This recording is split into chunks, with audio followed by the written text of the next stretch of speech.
Haleluya, puji nama Tuhan Yesus. Saudara-saudara yang terkasih di dalam Tuhan Yesus Kristus, selamat pagi, selamat berjumpa kembali dalam acara Renungan Sarapan Rohani GPDI Situbondo. Saya beri judul sarapan rohani kita kali ini dengan makna kelahiran, kematian, dan kebangkitan Yesus. Mari kita akan belajar bersama. Kita akan baca ayat pokok kita dalam Yohanes 3 ayat yang ke-16. Yohanes 3 ayat yang ke-16.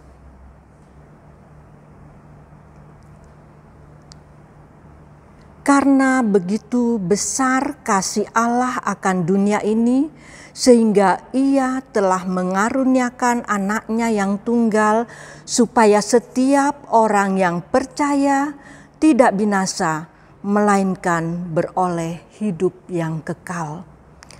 Sejak pelanggaran Adam dan Hawa atas perintah Allah, hubungan antara Allah dan manusia terputus. Tetapi Allah sangat mengasihi manusia sebagai makhluk yang istimewa di hadapan Allah. Sebab Allah membentuk manusia dengan tangannya sendiri dari tanah liat sesuai dengan gambar Allah sendiri.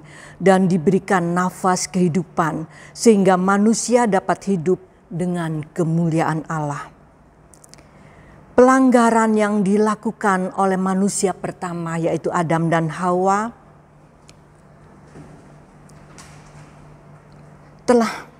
tidak membuat Allah membuang mereka. Meskipun mereka terlihat telanjang karena telah kehilangan kemuliaan Allah, tetapi Allah memberikan pakaian dari kulit binatang yang dikorbankan. Sehingga rasa malu mereka tertutup oleh pakaian kulit binatang tersebut. Ada binatang yang harus dikorbankan. Ada darah yang dicurahkan untuk menutupi pelanggaran mereka. Sejak Adam dan Hawa jatuh ke dalam dosa, semua keturunannya menjadi berdosa.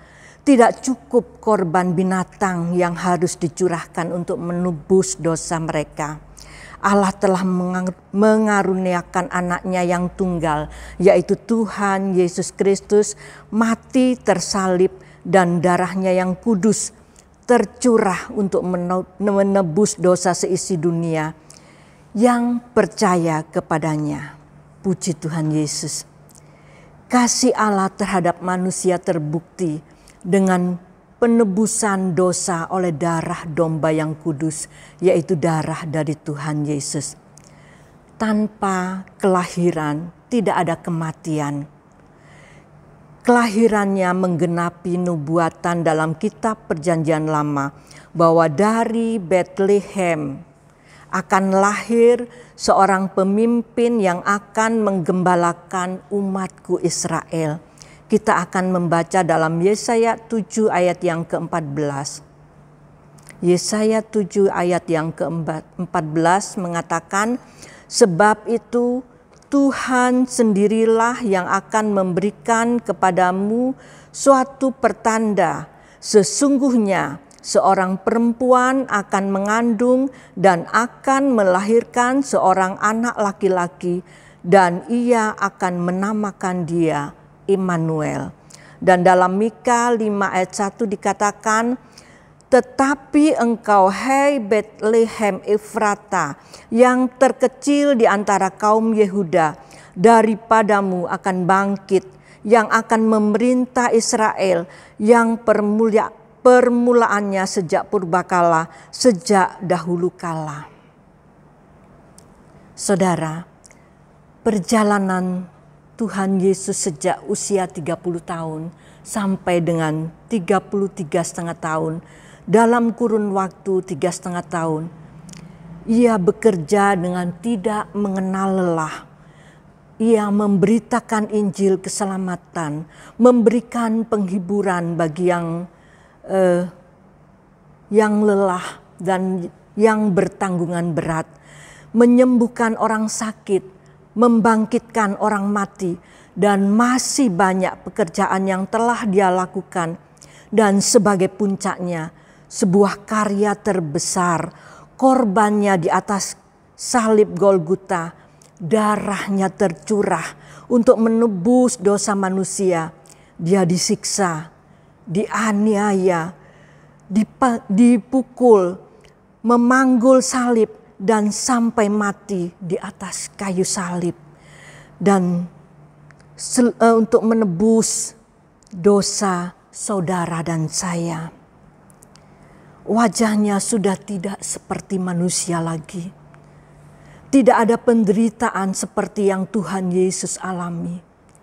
Dia yang adalah Allah turun ke bumi menjadi manusia seutuhnya sebagai hamba yang setia, bahkan setia sampai mati untuk melakukan kehendak Bapa di surga. Nubuatan Nabi Yesaya digenapi. Kita baca di dalam Yesaya 52 ayat 13 dan 14. 13, sesungguhnya hambaku akan berhasil. Ia akan ditinggikan, disanjung, dan dimuliakan. 14, seperti banyak orang akan tertegun melihat Dia, begitu buruk rupanya, bukan seperti manusia lagi, bukan seperti anak manusia lagi. Dalam ayat 13 dikatakan bahwa Dia akan ditinggikan, disanjung, dan dimuliakan. Tapi sebelum hal itu terjadi, Tuhan Yesus menerima siksaan yang luar biasa, yang belum pernah terjadi. Dikatakan bahwa wajahnya begitu buruk dan tidak seperti manusia. Sebuah harga yang harus dibayar untuk kasihnya kepada kita. Dia telah menyelesaikan tugas dari Bapa sampai tuntas. Saat dosa seisi dunia ditanggung olehnya, Bapa memalingkan wajahnya dari Tuhan Yesus. Sehingga Yesus berkata, "Mengapa engkau meninggalkan aku?" Dalam Matius 27 ayat yang ke-46 dikatakan, kira-kira jam 3 berserulah Yesus dengan suara nyaring, "Eli, Eli, lama sabatani," yang artinya, "Allahku, Allahku, mengapa engkau meninggalkan aku?" Saat Tuhan Yesus disalibkan, Dia yang adalah Allah 100% telah menjadi manusia seutuhnya. Yang berarti Dia merasakan penderitaan yang begitu hebat. Masihkah kita mengeraskan hati, tidak mempercayai Dia sebagai Tuhan dan Juru Selamat kita? Atau kita yang telah percaya kepada Tuhan Yesus tetapi tidak setia, mari kita mengiring Dia dengan setia karena penderitaannya bagi kita semua. Saudara, sesudah itu muridnya yang bernama Yusuf dari Arimatia datang meminta jenazah Tuhan Yesus untuk dikuburkan. Dan 3 hari kemudian Dia bangkit, persis seperti yang telah dikatakan bahwa manusia akan dibinasakan dan akan bangkit pada hari yang ketiga. Kebangkitannya membuktikan bahwa Dia Allah yang hidup, maut tidak dapat menelan Dia. 1 Korintus 15 ayat 55 dikatakan, "Hai maut, di manakah kemenanganmu? Hai maut, di manakah sengatmu? Tanpa kebangkitan, maka sia-sialah iman kita. Sebab Tuhan yang kita sembah adalah Tuhan yang mati.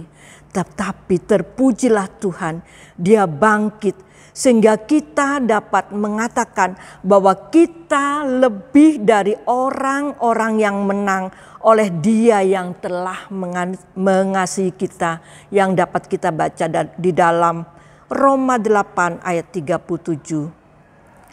oleh anugerah Allah kepada kita. Dan kita percaya akan penebusannya, kita telah diselamatkan dan memperoleh hidup yang kekal. Puji Tuhan.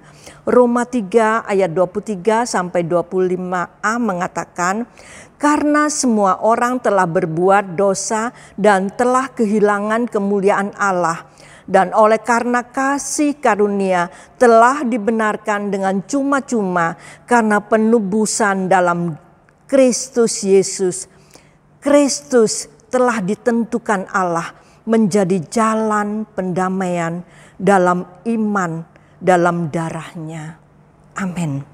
Puji Tuhan Yesus, melalui kelahiran, kematian, dan kebangkitan Tuhan Yesus Kristus, anugerah Allah dinyatakan, hubungan antara Allah dan manusia dipulihkan. Dan kita yang percaya akan berita keselamatan ini memperoleh anugerah, yaitu hidup yang kekal. Amin. Demikian sarapan rohani pada pagi hari ini. Tuhan Yesus memberkati kita semua.